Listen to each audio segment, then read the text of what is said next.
Hola amigos, amigas, amigues, acá Nahuel Peñayala, fundador y coordinador del CEA, el Círculo de Estudios Antiespecistas. Una vez más, acá en Cimarrón, el radio podcast de nuestro espacio. Hoy les quería compartir algunas reflexiones, leer un poco sobre el boletín número 15 del grupo compañero antiespecista de Italia, de antiespecismo político. Del boletín número 15 específicamente, un texto que allá en el tiempo escribió Maurici, titulado Teriofobia. Recuerden que Maurici tenía un sitio web que era Asinus Novus y ahí van a encontrar algunos artículos viejitos, pero actualmente tiene uno que es en WordPress. Les recomiendo que vayan y lo lean de ahí si quieren algo más actualizado. Y bueno, este grupo cada tanto está subiendo algún material que vale la pena volver a releer y aportes que suman mucho más. Entonces vamos a leer un poquito y reflexionar sobre la teriofobia. La teriofobia o miedo a los animales es una característica estructural de la civilización. Se ha convertido en un lugar común, una de esas cosas obvias que precisamente por ser obvias ocultan mucho más de lo que revelan a primera vista. Sabemos que la civilización nos protege de los peligros que plantea la naturaleza salvaje. Desde la antigüedad hasta nuestros días, hemos representado nuestro dominio sobre el resto de los seres vivos en forma de legítima defensa. La principal tarea de la civilización, su razón de ser, es defendernos de la naturaleza.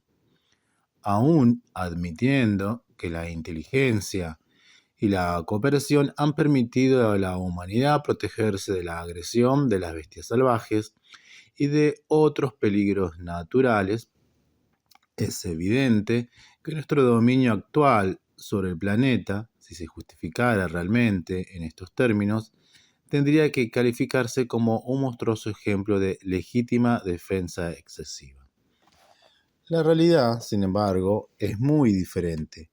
Lo que asusta es simplemente el objeto de represión, aquello que debe ser sacrificado, domesticado, rechazado o, en el peor de los casos, eliminado para que el espacio de la experiencia humana pueda cerrarse y completarse sin residuos, obstáculos ni perturbaciones. La civilización se basa en un contraste entre el humano y lo no humano que estructura tanto material como simbólicamente cada aspecto de la experiencia humana. Ya sea la naturaleza externa, primero cazada y luego domesticada, o la naturaleza interna, que debe cultivarse según el principio de desempeño vigente. Para hacer hombre se necesita una dominación material y simbólica sobre el animal, tanto el no humano como el humano. Y es así como esta oposición fundamental entre humano y no humano regula todas las demás oposiciones que conforman nuestra experiencia social. O sea, entre hombre y animal, entre cultura y naturaleza, entre racionalidad y sentimiento, entre consciente e inconsciente, entre alma y cuerpo, entre hombre y mujer, entre adulto y niño, entre residentes y extranjeros, etc. El segundo término siempre asume el rol positivo y negativo material con respecto a un principio activo positivo formador que debe dominar y permanecer puro, incontaminado por el otro. En este mecanismo que anima la dialéctica de la civilización, cada uno debe estar dispuesto a sacrificar una o más formas de animalidad, tanto internas como externas, para ser admitido en el respetable círculo de la humanidad. En este sentido, como escriben Adorno y Horkheimer, la historia de la civilización es la historia de la introversión del sacrificio. La existencia natural, animal y vegetal era el peligro absoluto para la civilización. La memoria viva de la prehistoria, incluso de las fases nómadas y más aún de las fases prepatriarcales, ha sido erradicada de la conciencia de los hombres a lo largo de los milenios como los dolores más terribles. La humanidad ha tenido que someterse a un trato espantoso para que naciera y se consolidara en el sí mismo, el carácter idéntico, práctico y viril del hombre, y algo de todo esto se repite en cada infancia. Lo que queda fuera de este juego de exclusión-inclusión sigue siendo una amenaza, regresa como un fantasma, atormenta como una pesadilla el yo idéntico, práctico, viril, necesario para adaptarse a la sociedad de clases, con sus conflictos endémicos, su violencia generalizada y omnipresente, su lógica de desempeño y competencia. Todo lo que niega esa identidad, esa practicidad, esa virilidad, es objeto de temor porque reside oscuro e inaudito en la raíz misma del mecanismo que, al eliminarlo de la experiencia humana, hace posible esta última. Durante siglos nos hemos librado de la posibilidad de temer verdaderamente a otros animales. Sin embargo, la sociedad capitalista, tecnológicamente avanzada, y plenamente urbanizada, que ya no se limita a dominar la naturaleza desde fuera, sino que ahora promete reprogramarla genéticamente según sus propias necesidades, sigue temiendo a los animales no humanos. Este temor sería injustificable si se basara en hechos, al igual que con los fenómenos migratorios, exagerados de forma delirante por la opinión pública, hasta convertirlos en oleadas de bárbaros y violadores. A pesar de todas las estadísticas, el papel de los animales en nuestra sociedad continúa experimentándose como una fantasía ilusoria y persecutoria. La estrategia lingüística que el especismo emplea para estabilizar y justificar el orden de explotación modifica la experiencia real del terror animal prehistórico, transformándola en falsedad y engaño, ante el inmenso poder con el que las sociedades humanas aplastan al resto de los seres vivos bajo su yugo. La ridícula afirmación del peligro que representan los animales resuena constantemente en los titulares sensacionalistas de los medios de comunicación. Pensemos en las habituales noticias alarmistas sobre perros que muerden, la fuga de animales salvajes de circos y zoológicos, o los lobos que, aprovechando las fuertes nevadas en el centro de Italia, han regresado para sembrar el miedo en algunos países, y de forma más sutil, pero no menos efectiva, en nuestra conciencia. Solo si el otro se convierte en un monstruo, imaginado como más poderoso y fuerte que nosotros, puede ser percibido como una amenaza y nuestra actitud hacia él puede adquirir las características autoexonerantes de un auto de autodefensa. Este es el mecanismo mediante el cual se decreta la superioridad de los inferiores en la imaginación para oprimirlos más convenientemente en la realidad. Un procedimiento simbólico que convierta al otro en un monstruo, en cualquier caso un ser dotado de un poder o fuerza inconmensurable o anómalo. El migrante sucio o violador, la mujer emocional o seductora, el animal infectante o hambriento, todas referencias a la naturaleza salvaje, ciega e indómita a la que la civilización opone su propio orden racional, libre y justo. Como observa Melanie Bouchoc, el miedo a los no dominados exige orden. Hay que llamar al monstruo animal por su nombre para mantener la distancia emocional, cognitiva y social y no permitir que ninguna duda impida el sacrificio de los animales. De esta forma, cada ataque de un animal contra un ser humano se universaliza como un ataque a los animales contra la humanidad, lo que justifica la intervención total y violenta de las instituciones sociales contra cada animal. La mordedura de un perro legitima toda una era de sufrimientos para los animales. Se acusa al animal de ser una posible amenaza para negarle toda solidaridad, para impedir que los animales aspiren a la justicia. El verdugo se exonera acusando a la víctima indefensa. Pero la estrategia de autoexoneración del especismo opera también en otro nivel. Considera una amenaza no solo para el objeto de su violenta represión, la naturaleza humana, inhumana, domesticada por la sociedad, sino también para quienes recuerdan esta represión y al hacerlo, la denuncian. Los activistas por los derechos de los animales, los veganos y los antiespecistas experimentan de primera mano las consecuencias de esa violencia infligida a los animales no humanos en forma del ostracismo perpetuo al que son sometidos por el resto de la sociedad. Esto no es casualidad. Sí es cierto, de hecho, que la eliminación del animal constituye el trasfondo sobre el que se construye toda la civilización de dominación. Aquellos que atestiguan su simpatía hacia lo no humano, aquellos que reconocen su cercanía al empatizar con el sufrimiento de que son víctimas los animales no humanos. Aquellos que se niegan a renegar de su abismal diversidad irreductible al encierro de la animalidad, a que la cultura antropocéntrica querría confinarlos. No son precisamente aquellos que no aceptan ese sacrificio sobre el que se funda el yo idéntico, práctico y viril. Y veamos algunas consideraciones. Una, contra la identidad. Quienes denuncian la violencia contra los animales denuncian la falsedad sobre la que se construye la identidad humana como no animal, es decir, denuncian la abstracción de una definición de humano que se basa en un doble gesto paranoico, la agrupación de todos los demás seres vivos en un crisol indiscriminado, el animal, y la construcción de una barrera jerárquica y autoinmunizante entre nosotros y ellos. 2. Contra la acción práctica.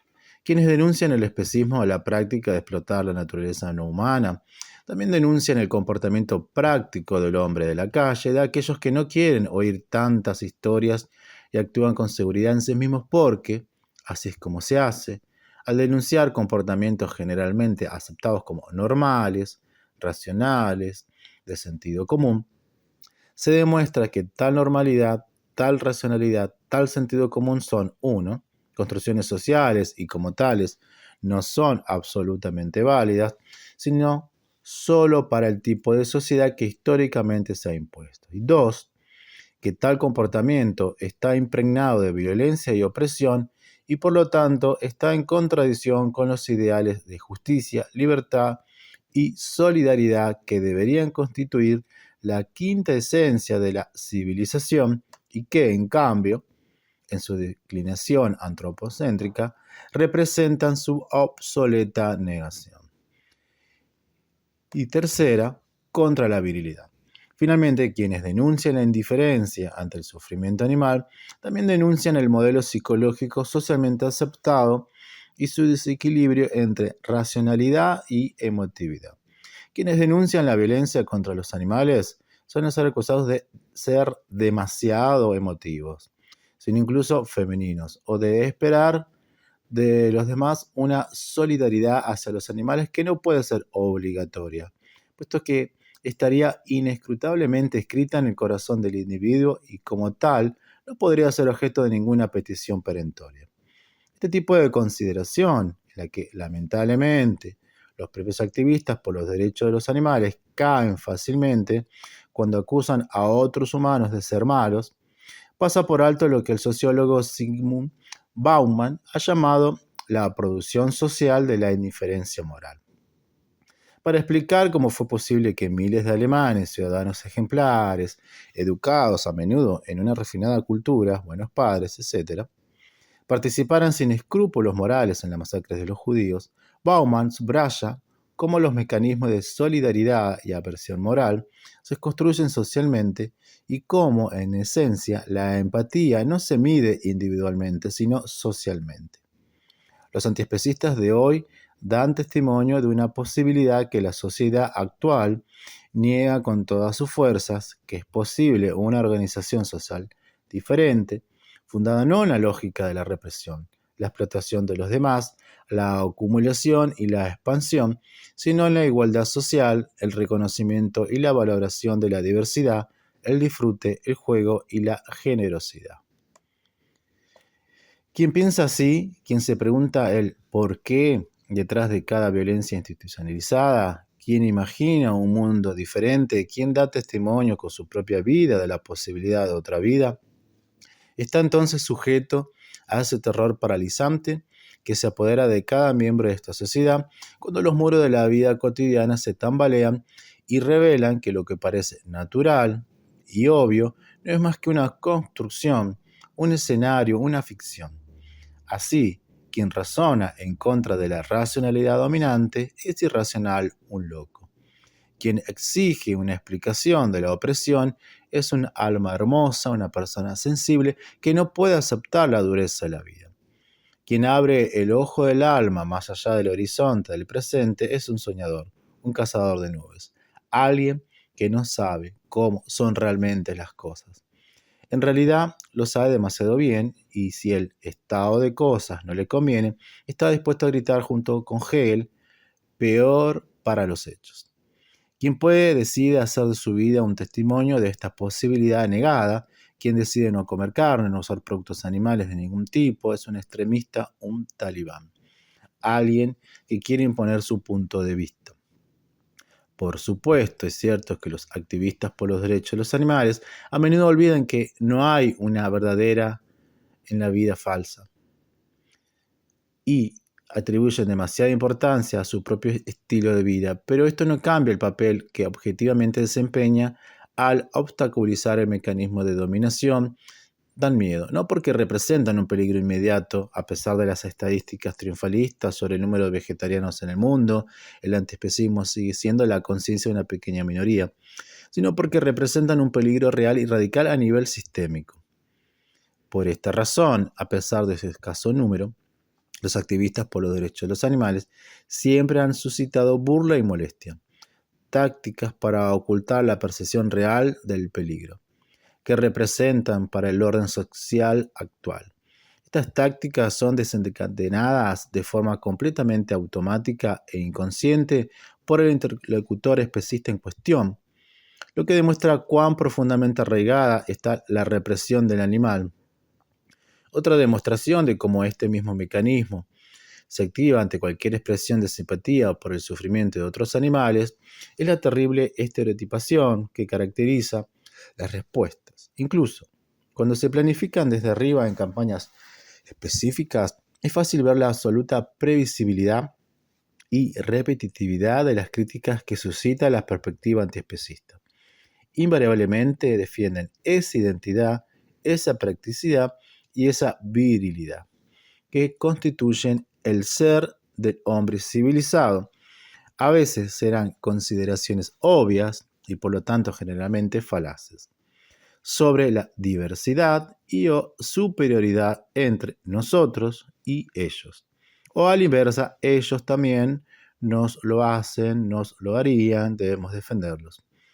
Ahora, habrá que considerar el hecho de que sería bueno, sí, pero es imposible. ¿Dónde vamos a poner las vacas? ¿Con quién vamos a experimentar? Incluso la agricultura es violencia, etc. Ahora habrá que no dejarse llevar por las emociones y en cambio pensar seriamente. Todo activista o simpatizante de los derechos de los animales ha experimentado de primera mano la omnipresencia casi asfixiante de la teriofobia. Al principio, esta experiencia se vivía individualmente, generando inevitablemente sentimientos de soledad y desesperación, de tipo ellos no me entienden. Al unir fuerzas con otros simpatizantes del sufrimiento animal, uno buscaba inevitablemente escapar de la sensación de aislamiento a través de una conciencia colectiva. La elección propia adquiría así los contornos claros de una elección compartida y por lo tanto dejaba de ser tan absurda. El nosotros sustituyó al yo, de la práctica individual fortaleciéndose en forma de un estilo de vida compartido. Esto también tuvo un efecto distorsionador en la forma en que se teorizó la teriofobia dentro del movimiento de liberación animal. De hecho, se ha hablado de vegefobia como la discriminación a la que supuestamente están sometidos los veganos y como esta discriminación es en realidad una estratagema para silenciar una vez más la voz de los animales, representada metonímicamente por aquellos que eligen no comerlos. Me parece que esto ha dicho demasiado y demasiado poco a la vez. Demasiado, porque como se ha objetado desde muchos sectores a quienes denuncian la vejefobia, es particularmente lamentable hablar de discriminación por el hecho que a veces uno sea objeto de burlas en la mesa o porque el comedor escolar no ofrece comida adecuada.